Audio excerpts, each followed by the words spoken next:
누구의 이름도 적혀 있지 않은 수천억 원이 있다면 당신은 그것을 당신의 것이라 말하겠습니까?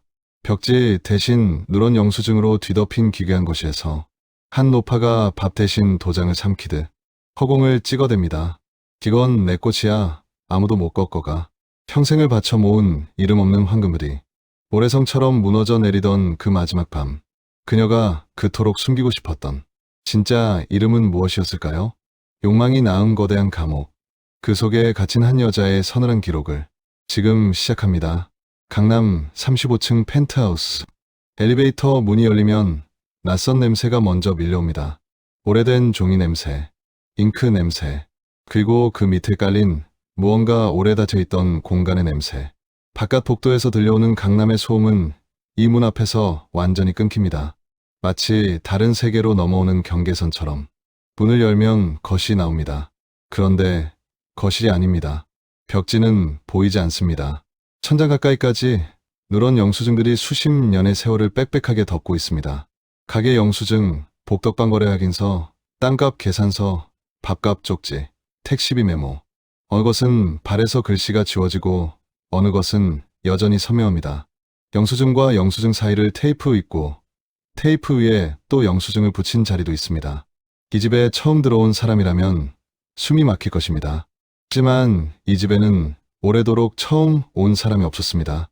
그 화려한 집 안에서 이른을 넘긴 조 여사는 밥 대신 인감도장 30개를 식탁 위에 반찬처럼 늘어놓고 있습니다. 그녀의 손은 허공을 향해 도장을 찍습니다. 텅 빈 공기 속에 찍히는 도장 소리는 마치 낡은 시계추가 돌아가는 소리처럼 공허하게 방 안을 채웁니다. 그녀의 눈은 허공의 어떤 점을 향해 고정돼 있습니다. 무언가를 보는 눈이 아닙니다. 무언가를 찍어두려는 눈입니다. 그녀의 곁에는 구겨진 깡통 봉투 하나가 놓여 있습니다. 한때는 현금과 땅 문서가 가득 차 심장을 뛰게 했던 그 봉투가 이제는 바람 한 점에도 날아갈 듯 가볍게 비어 있습니다. 봉투의 모서리는 손에 수없이 잡힌 자국으로 닳아 있습니다. 쥐었다 폈다, 펼쳤다 접었다. 수백 권은 넘었을 손자국들. 그녀는 그 봉투를 들어 올려 빛에 비춰봅니다. 그러고는 혼잣말을 합니다. 아직 채우지 못한 게 있어. 아직 멀었어. 불빛이 가장 차갑게 빛나는 어느 겨울, 강남 땅 수십 필지를 손에 쥐고 호령하던 조금순. 하지만 정작 그 넓은 땅 위에 그녀의 이름 석자가 설 자리는 단 한 평도 남아있지 않았습니다. 도대체 그녀는 무엇을 위해 그토록 악착같이 남의 이름을 빌려 성을 쌓았던 걸까요? 그리고 왜 그녀가 평생을 바친 황금 감옥에는 정작 자신의 이름이 단 한 줄도 적혀있지 않은 걸까요? 서울 성북동 고즈넉한 기와 담장 너머 권력자의 집 부엌에 22살짜리 신모가 있었습니다. 전라도 상골에서 버스를 3번 갈아타고 올라온 지 3년째. 이름은 조금순. 새벽 5시에 아궁이에 불을 지폈습니다. 나무 타는 냄새와 연기가 목구멍을 채우는 새벽마다 그녀는 오늘도 살아있다는 것을 느꼈습니다. 불씨를 살린 데는 요령이 있습니다. 너무 세게 불면 꺼집니다. 너무 약하면 피어나지 않습니다. 정확히 그 중간의 숨결로 불은 자랍니다. 조금순은 그 요령을 이미 알고 있었습니다. 불 피우는 것만이 아니라 세상을 상대하는 방법도. 밤 10시가 넘어서야 수도꼭지를 잠근 여자. 하지만 그녀는 남들과 달랐습니다. 쟁반을 들고 방 안을 오가는 동안 그녀의 귀는 한시도 쉬지 않았습니다. 거실에서 흘러나오는 높은 분들의 낮은 대화 소리. 한강 남쪽 그 벌판 말이야. 조만간 개발된다는데. 조금수는 부엌으로 돌아오며 그 한마디를 가슴 깊이 새겼습니다. 당시 강남은 논과 밭 사이로 황소가 다니던 허허벌판이었습니다. 봄이 되면 개구리 소리가 들렸고 여름엔 빗물이 고여 진창이 됐습니다. 그 땅이 머지않아 대한민국 최고의 노른자위가 된다는 걸 아는 사람은 극소수였고 조금수는 그 극소수 중 하나가 되기로 결심했습니다. 그날 밤 주인집 서재 서류함을 조심스럽게 열었습니다. 낡은 나무 서랍에서 먼지 냄새가 풍겼습니다. 손이 떨렸습니다. 하지만 손가락은 멈추지 않았습니다. 땅 거래에 어떤 서류가 필요한지, 인감이 어떻게 쓰이는지 그녀는 그 서류들을 펼쳐보며 하나씩 머릿속에 새겼습니다.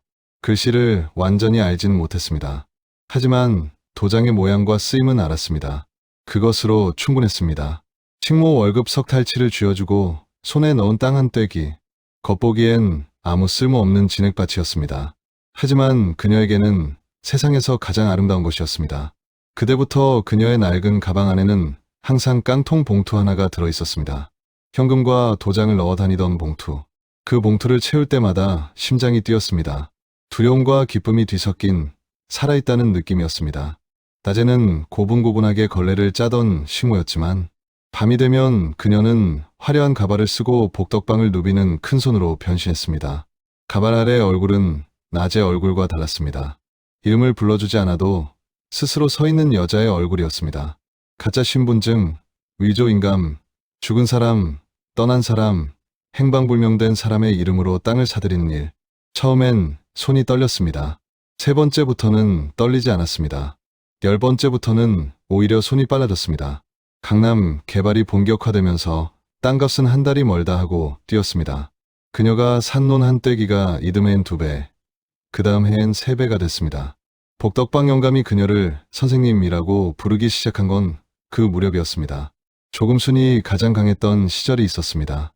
1970년대 말 강남 개발이 절정에 달하던 그 몇 해, 그녀는 복덕방 3곳을 직접 쥐고 흔들었습니다.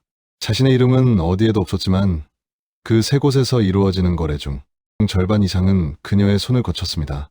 아침이면 중개인들이 줄을 섰습니다. 그녀가 만들어낸 서류 한 장으로 논이 아파트 부지가 됐고 그 아파트 부지가 다시 상업지구로 바뀌었습니다. 그 과정마다 그녀의 깡통 봉투는 두꺼워졌습니다.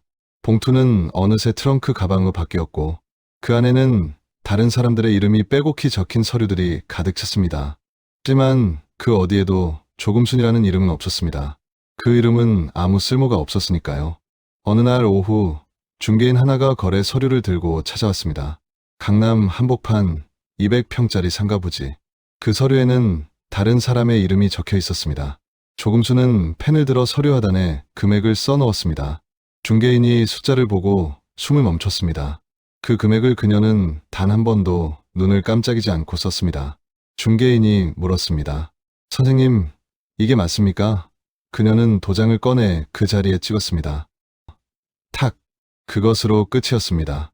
중개인은 고개를 숙이고 나갔습니다. 그 서류에 적힌 이름은 그녀의 것이 아니었습니다. 하지만 그날 그 방에서 세상을 쥐고 있던 건 분명히 그녀였습니다.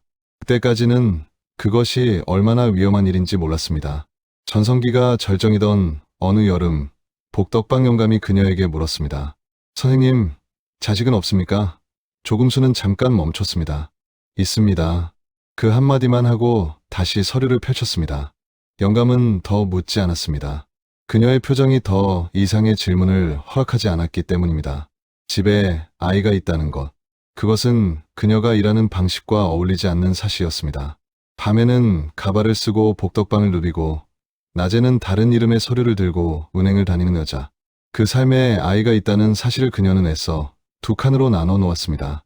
그 칸막이가 언제까지고 유지될 수 있다고 믿었습니다. 땅을 갖기 위해 스스로를 지웠습니다. 그때까지는 그의 가을이었습니다. 정부가 부동산 투기 단속을 시작했습니다.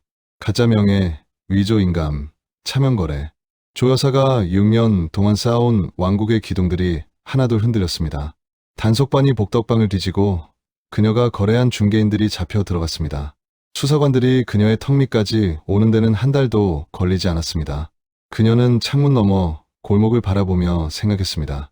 잡히면 끝이다. 모든 게 끝난다. 그녀에게는 아들이 하나 있었습니다. 15살 민재. 남편 없이 홀로 키운 아이였습니다. 그 아이 때문에 더 악착같이 살았다고 그녀는 스스로에게 늘 말해왔습니다. 수천억의 자산을 지키기 위해선 방패가 필요했습니다. 불법 재산을 대신 들고 서줄 사람. 누군가 매를 대신 맞아줄 사람. 조 여사는 사흘 밤을 뜬 눈으로 세웠습니다. 서류를 펼쳤다 접었다 하고 계산기를 두드리고 또 두드렸습니다. 새벽마다 아궁이 앞에서 불을 지피던 2손이 이제는 아들의 이름을 서류 위에 쓸 준비를 하고 있었습니다. 어느 새벽 창밖에서 민재가 자전거를 타고 골목을 돌아오고 있었습니다. 아무것도 모르는 얼굴로 웃으며 학교 끝나고 친구 집에 들렀다 오는 길이었습니다. 자전거 바퀴가 골목 돌바닥에 부딪히는 소리가 들렸습니다. 그 소리를 들으며 그녀는 서류에서 눈을 들었습니다. 한 번만, 딱 한 번 보았습니다. 그 얼굴을. 민재가 자전거에서 내리며 하늘을 올려다봤습니다. 그냥 올려다봤습니다. 아무 이유 없이. 15살이 그냥 하늘을 올려다보는 그 표정. 조 여사는 그 얼굴을 한참 바라보다가 천천히 고개를 돌렸습니다. 서류 더미로, 도장으로, 촉으로 중얼거렸습니다. 민재야, 이게 다 너를 위한 거야. 그러나 그 말을 하는 동안 그녀의 눈은 아들의 얼굴이 아닌 아들의 이름 뒤에 숨겨질 막대한 재산을 향하고 있었습니다. 그 재산 위에서 민재는 평생 편하게 살 것이라고 그녀는 믿었습니다. 진심으로. 그리고 그 믿음이 그녀로 하여금 서류를 집어들게 했습니다. 하지만 민재의 이름을 쓰려던 손이 멈췄습니다. 조금수는 오래 생각했습니다. 만약 수사가 민재의 이름까지 따라온다면, 15살짜리 아이의 이름으로 수천억의 불법 재산이 뒤집힌다면 그 아이는 어떻게 되는 것인가? 그날 밤 그녀는 다른 선택을 했습니다. 조 여사는 진짜 아들 민재를 충청도 먼 친척 집에 맡겼습니다. 잠시만이라고 했습니다. 다 정리되면 데리러 오겠다고 했습니다. 민재는 짐을 쌌습니다. 많지 않은 짐이었습니다. 교복 2벌, 책 몇 권, 낡은 운동화 한 켤레. 그 가방을 들고 현관 앞에 서서 민재는 뒤를 돌아봤습니다. 한 번만 엄마 얼굴을 보려고. 하지만 현관문은 이미 닫혀 있었습니다. 그리고 조 여사는 부산의 한 고아원에서 23세 청년을 데려왔습니다. 이름은 최 씨. 아무도 찾지 않는 사람. 가족도 없고 연고도 없고 자신의 이름으로 된 것이 아무것도 없는 사람. 그에게 필요한 건 딱 하나, 서류에 도장을 찍어줄 손이었습니다. 형광등 하나만 켜진 방에서 서류 한 묶음을 청년 앞에 내려놓았습니다. 잉크 냄새가 방 안을 가득 채웠습니다. 청년은 서류를 내려다보다 천천히 고개를 들었습니다. 눈빛 속에는 두려움과 욕망이 함께 있었습니다. 조 여사는 말없이 도장을 꺼내 청년의 손 위에 올려놓았습니다. 탁! 작은 방 안에 도장 소리가 울렸습니다. 그것으로 계약은 끝이었습니다. 며칠 후 모든 불법 자산의 명의는 최 씨 이름으로 넘어갔습니다. 서류상 조금수는 아무것도 없는 사람이 됐습니다. 그녀는 이겼다고 믿었습니다. 그날 이후 진짜 아들의 소식은 끊겼습니다. 세월이 흘렀습니다. 조 여사는 강남의 여왕이 됐지만 그녀의 집은 요새로 변화했습니다. 현관문에는 잠금 장치가 4개 달렸고 창문에는 쇠창살이 쳐졌습니다. 출입하는 사람마다 얼굴을 확인했고 전화기는 도청이 의심될 때마다 바꿨습니다. 외부가 아니라 내부를 감시하는 요새. 그녀가 가장 두려워하는 건 바깥의 수사관이 아니었습니다. 최 씨였습니다. 조 여사는 매일 밤 최 씨를 감시했습니다. 조금이라도 이상한 낌새가 보이면 그가 서명한 각서를 꺼내 들이밀었습니다. 최 씨는 눈을 내리깔고 고개를 끄덕였습니다. 항상, 모든 것에 그 순종이 오히려 그녀를 더 불안하게 만들었습니다. 진짜로 굴복한 사람은 저렇게 조용하지 않습니다. 저 고요함은 다른 종류의 것이었습니다. 어느 날 저녁, 최 씨의 방 문틈 사이로 불빛이 새어나왔습니다. 그녀는 멈췄습니다. 귀를 댔습니다. 종이 넘기는 소리. 아주 천천히 한 장, 한 장. 문을 열었을 때 최 씨는 법률 서적을 읽고 있었습니다. 두꺼운 민법 책 위에 펜이 놓여 있었고 여백에는 무언가가 빼곡하게 적혀 있었습니다.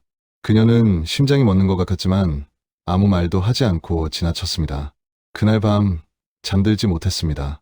그 여백의 글씨들이 눈앞에서 지워지지 않았습니다. 조 여사는 다음날 최 씨가 외출한 사이 그 방에 들어갔습니다. 책을 집어들었습니다. 민법 책은 익숙한 무게였습니다. 하지만 여백에 채워진 글씨들은 단순한 메모가 아니었습니다. 날짜가 적혀 있었습니다. 장소가 적혀 있었습니다. 그리고 금액, 그녀가 내린 지시, 그녀가 건넨 현금, 그녀가 서명하게 만든 서류들. 최 씨는 처음부터 기록하고 있었습니다. 모든 것을. 조 여사는 책을 제자리에 놓았습니다. 그러고는 자신의 방으로 돌아와 문을 잠갔습니다. 그날 밤 그녀는 도장을 꺼내지 않았습니다. 다만 창가에 서서 강남의 불빛을 오래 바라봤습니다. 저 빛들이 전부 자신의 것이어야 했는데 왜 이렇게 됐을까? 처음으로 그 생각이 들었습니다. 그 이후로 그녀는 최 씨에게 더 많은 것을 들이밀었습니다. 각서, 녹음기 앞에서의 서약, 공증된 포기 서류. 최 씨는 모두 서명했습니다. 고개를 숙이고 눈을 내리깔고 군말 없이. 그 모습이 그녀를 더 불안하게 만들었지만 달리 방법이 없었습니다. 최 씨를 내보낼 수 없었습니다. 그를 내보내는 순간 그가 가진 모든 것, 서류, 기록, 명예 그녀의 통제 밖으로 나가게 됩니다. 감옥에 가둬야 했습니다. 그러나 이미 그 감옥의 열쇠는 최 씨가 쥐고 있었습니다. 조 여사 자신도 모르는 새에 얼마 후 우편함에 편지 한 통이 와 있었습니다. 발신인 이름을 보는 순간 손이 멈췄습니다. 민재였습니다. 엄마, 언제 데리러 와요? 편지지 위에는 아이가 꾹꾹 눌러 쓴 자국이 남아 있었습니다. 힘을 줘서 쓴 글씨, 지우려다 그냥 둔 흔적. 조 여사는 그 편지를 서랍 깊숙이 밀어넣고 자물쇠를 잠갔습니다. 쓸 말이 없었습니다. 아니, 쓸 말이 너무 많아서 한 글자도 쓸 수 없었습니다. 그 무렵부터 그녀는 영수증을 모으기 시작했습니다. 처음엔 이유도 몰랐습니다. 그냥 버리지 못했습니다. 쌓이고 쌓이다가 어느 날 벽에 붙이기 시작했습니다. 한 장, 두 장, 10장. 영수증으로 벽을 메우면 무언가가 채워지는 것 같았습니다. 하지만 채워지지 않았습니다. 그래서 도장을 찍었습니다. 허공에 탁, 또 탁. 그 소리가 멎지 않는 밤이 이어졌습니다. 최 씨는 조용했습니다. 요구한 적도 없고 불평한 적도 없었습니다. 조 여사를 마주칠 때마다 고개를 숙이고 지시를 받으면 그대로 따랐습니다. 그 태도가 그녀를 안심시켰습니다. 그리고 그것이 그녀의 가장 큰 실수였습니다. 조용한 사람은 포기한 사람이 아닙니다. 때를 기다리는 사람입니다. 고아원 출신의 23 청년이 서류에 도장을 찍던 그날 밤, 그는 결심했습니다. 언젠가 반드시 그 결심을 홀로 수십 년 동안 갈았습니다. 조 여사가 그를 감시하는 동안 그도 조 여사를 기록하고 있었습니다. 그녀의 지시 내용, 협박의 증거, 그녀가 서명하게 만든 문서들, 거래 장부, 모두 한 장도 빠짐없이 법률 서적의 여백에 빼곡히 채워넣은 글씨들은 바로 그 기록이었습니다. 최 씨가 처음 법률구조공단을 찾아간 건 조 여사의 감시가 한풀 꺾이던 어느 겨울이었습니다. 그즈음 조 여사는 나이가 들면서 집 바깥 외출이 줄어들었고 최 씨에게 점점 더 많은 바깥일을 맡기게 됐습니다. 그 틈을 최 씨는 놓치지 않았습니다. 낡은 점퍼 차림으로 법률구조공단 문을 두드렸을 때 변호사는 그를 오랫동안 바라봤습니다. 초라한 차림새, 굳은 표정, 그러나 흔들리지 않는 눈빛. 변호사가 물었습니다. 증거가 있습니까? 최 씨는 가방에서 두꺼운 노트 하나를 꺼냈습니다. 달자별로 정리된 기록, 복사본 서류들, 녹음된 지시 내용. 변호사의 눈빛이 바뀌었습니다. 이걸 혼자 모으셨습니까? 최 씨는 고개를 끄덕였습니다. 그것뿐이었습니다. 변호사는 서류를 천천히 넘겼습니다. 오래 걸렸습니다. 그 자리에서 모두 잃었습니다. 다 읽고 나서 변호사가 말했습니다. 명예 이전이 완료된 상태에서 강압에 의한 것임을 입증하는 증거가 충분하다면 법적 소유권은 등기된 명의자에게 귀속됩니다. 조 씨는 자신의 이름으로 된 재산이 아무것도 없습니다. 최 씨는 그 말을 들으며 처음으로 오래 숨을 내쉬었습니다. 수십 년 만에 처음으로. 그 사이 민재의 편지가 다시 왔습니다. 이번엔 한 줄이 아니었습니다. 2장이었습니다. 읍내의 작은 공장에서 일한다고 했습니다. 결혼을 했다고 했습니다. 아이가 생겼다고 했습니다. 엄마, 연락 한 번만 해줘요. 편지지에 번진 자국이 있었습니다. 물인지 눈물인지 알 수 없었습니다. 조 여사는 그 편지도 서랍에 넣었습니다. 그러고는 오래 그 자리에 앉아 있었습니다. 지난번과 달랐던 건 이번에는 도장을 꺼내지 않았다는 것입니다. 그냥 앉아 있었습니다. 아무것도 하지 않고. 그 시간이 얼마나 됐는지 알 수 없었습니다. 어느 순간 그녀는 자신이 그냥 앉아 있다는 사실을 깨달았고 그제야 도장을 꺼냈습니다. 아무것도 없는 허공을 향해 찍었습니다. 그리고 어느 아침 우편함에 법원 봉투가 들어 있었습니다. 그녀는 직감했습니다. 떨리는 손으로 뜯었습니다. 초성 제기 통보, 원고 최 씨, 피고 조금순. 그녀는 한참 그 종이를 바라보다가 깡통 봉투를 꺼냈습니다. 텅 빈 봉투. 이 안에 무언가를 채우면 해결될 것이라는 생각이 들었습니다. 늘 그래왔으니까. 그런데 이번에는 무엇을 채워야 할지 처음으로 알 수 없었습니다. 조 여사는 변호사를 불렀습니다. 찾아온 변호사는 서류를 훑더니 조심스럽게 말했습니다. 여사님 이름으로 된 재산이 아무것도 없습니다. 이 상태에서 소송을 방어하려면 변호사의 말이 이어지는 동안 조 여사의 귀에는 한 문장만 들렸습니다. 여사님 이름으로 된 재산이 아무것도 없습니다. 그녀 자신이 수십 년 동안 설계한 구조였습니다. 이름을 지우고 명의를 나누고 서류 위에서 스스로를 없애온 결과였습니다. 그 구조가 이제 그녀를 향해 돌아서고 있었습니다. 재판이 시작됐습니다. 첫 공판, 조 여사의 변호인은 자신있게 서류를 꺼냈습니다. 모든 명예 이전은 자발적인 증여였다. 최 씨는 그녀가 신뢰했던 사람이고 그 신뢰를 악용한 것은 오히려 최 씨 쪽이다. 하지만 최 씨의 변호사는 조용히 노트 한 권을 재판부 앞에 내려놓았습니다. 수십 년치 날짜가 적힌 기록, 그리고 두 번째 서류 뭉치, 세 번째 녹음 자료. 법정 안의 공기가 달라졌습니다. 처음에는 팽팽했습니다. 세 번째 공판부터는 기울었습니다. 조 여사의 측근들이 하나둘 증인석에서 등을 돌렸습니다. 돈으로 맺은 인연은 돈으로 끊기는 법이었습니다. 그녀가 수십 년간 유지해온 관계망은 자신이 그 관계망 위에서 약자가 되는 순간 무너졌습니다. 법정에 나타날 때마다 그녀는 화려한 한복을 입었습니다. 머리를 단정히 올리고 손에는 옷 간지를 꼈습니다. 마치 자신이 여전히 그 집의 여주인인 것처럼. 하지만 재판이 거듭될수록 법정을 나서는 뒷모습은 조금씩 작아졌습니다. 한복의 깃이 더 이상 가슴을 채우지 못하는 것처럼. 그 화려함이 오히려 법정 안에서 혼자 빛나다가 혼자 꺼지는 것처럼 보였습니다. 네 번째 공판이 끝나던 날, 그녀는 법원 복도에서 혼자 서 있었습니다. 주변에 아무도 없었습니다. 측근들은 일찍 자리를 피했고 변호인은 서류를 챙기느라 바빴습니다. 오가는 사람들이 그녀 곁을 지나쳤습니다. 아무도 그녀를 알아보지 못했습니다. 강남의 여왕이 그 복도에서 혼자 서 있었습니다. 가방 속에는 인감 도장이 들어 있었습니다. 꺼낼 곳이 없는 도장들이 뒤섞여 있었습니다. 다섯 번째 공판 전날 밤, 그녀는 오래 앉아 있었습니다. 테이블 위에는 아무것도 없었습니다. 서류도, 도장도, 계산기도. 그녀는 그냥 앉아서 빈 테이블을 바라봤습니다. 그러다 문득 벽에 붙은 영수증 하나를 손으로 뗐습니다. 조심스럽게, 천천히 테이프 자국이 벽지에 남았습니다. 그 자국을 손가락으로 문질렀습니다. 그러고는 그 영수증을 테이블 위에 놓고 한참 들여다봤습니다.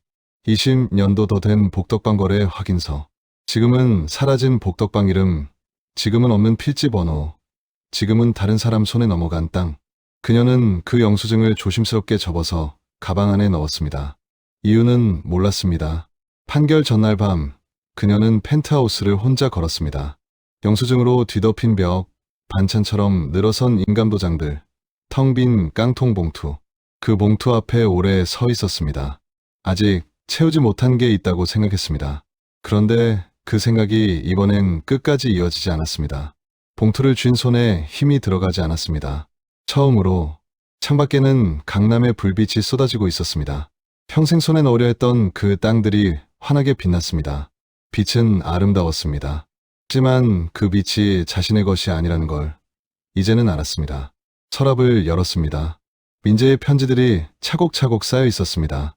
한 통도 버리지 못한 편지들, 읽지도 못하고 간직한 편지들. 그녀는 그것들을 꺼내지 않았습니다. 다만 손끝으로 모서리를 건드렸다가 천천히 서랍을 닫았습니다. 그날 밤 그녀는 오래된 꿈을 꿨습니다. 산골 아궁이 앞에 앉아 불을 지피던 22살. 나무 타는 냄새, 연기가 눈을 찌르던 새벽. 가발을 쓰지 않아도 됐던, 이름을 숨기지 않아도 됐던 그 이전의 어느 날. 꿈속에서 깡통 봉투는 가득 차 있었습니다. 하지만 그 안에 무엇이 들었는지는 보이지 않았습니다. 보려고 할수록 봉투는 흐릿해졌습니다. 판결이 났습니다. 법원은 최 씨의 손을 들어줬습니다. 판결 이유는 단순하고 냉정했습니다. 등기부에 적힌 이름이 최 씨 이상, 그 재산의 법적 소유자는 최 씨입니다. 조금순이 실질적 소유자라는 주장은 인정되지 않았습니다. 그 주장을 뒷받침할 서류에 조금순의 이름이 단 한 줄도 없었기 때문입니다. 그녀는 수십 년 동안 스스로를 지워왔고 법은 그 지워진 이름을 근거로 판결했습니다. 판결문 어디에도 조금순이라는 이름은 없었습니다. 피고인란에 적힌 이름 하나를 빼고는 그녀는 스스로 지워왔던 그 이름으로 마지막에는 역사에 남겨졌습니다. 집행관들이 왔습니다. 무거운 서류, 가방을 든 사람들. 그 뒤에 최 씨가 있었습니다. 수십 년 만에 처음으로 그가 먼저 조 여사의 눈을 똑바로 봤습니다. 그 눈빛에는 두려움이 없었습니다. 분노도 없었습니다. 그저 오래 기다린 사람의 눈빛이었습니다. 조 여사는 손에 쥔 도장을 그를 향해 찍어댔습니다. 허공에 탁, 탁. 무엇이든 도장을 찍으면 자신의 것이 된다고 믿었던 그 손이 아무것도 없는 공기를 향해 움직이고 있었습니다. 최 씨가 말했습니다. 어머니, 이 도장들 다 제 이름이잖아요. 당신 이름은 어디에도 없어요. 그 순간 문틈 너머 누군가가 있었습니다. 50줄의 남자, 민재였습니다. 최 씨가 연락했습니다. 소송이 시작되던 날, 최 씨는 수소문 끝에 민재의 연락처를 찾아냈습니다. 전화 한 통을 했습니다. 말은 길지 않았습니다. 어머니가 집에서 나오게 됩니다. 한 번은 오셔야 할 것 같습니다. 민재는 아무 말도 하지 않았습니다. 그러고는 전화를 끊었습니다. 판결이 나던 날, 그는 아침 첫 차를 탔습니다. 읍내 공장에서 아이를 낳고 세월을 버티며 살아온 얼굴. 그는 들어오지 않았습니다. 들어올 이유가 없었습니다. 다만 바라봤습니다. 눈물도 없이 어머니가 끌려나가는 것을. 조 여사는 아들을 봤습니다. 잠깐, 딱 한 번. 그리고 시선을 걷었습니다. 설명할 말이 없었습니다. 아니, 설명이 소용없다는 걸 알았습니다. 민재의 눈빛이 원망인지 체념인지 아니면 그냥 오래된 피로인지는 알 수 없었습니다. 그 눈빛은 무엇으로도 읽히지 않았습니다. 그게 가장 무서웠습니다. 조 여사는 단 한 평의 땅도 가지지 못한 채 그 집에서 나왔습니다. 평생을 바쳐 모은 이름 없는 황금들이 뒤로 흩날렸습니다. 빈 깡통 봉투가 바람에 굴러다녔습니다. 아직 채우지 못한 자리가 거기 있었습니다. 그 자리는 땅이 아니었습니다. 그 봉투 안에 담았어야 할 것은 종이 쪼가리가 아니었습니다. 15살 아이가 그토록 뒤를 돌아보며 기다렸던 것. 그것은 차갑게 닫힌 현관문 너머에 있던 어머니의 따뜻한 말 한마디였습니다.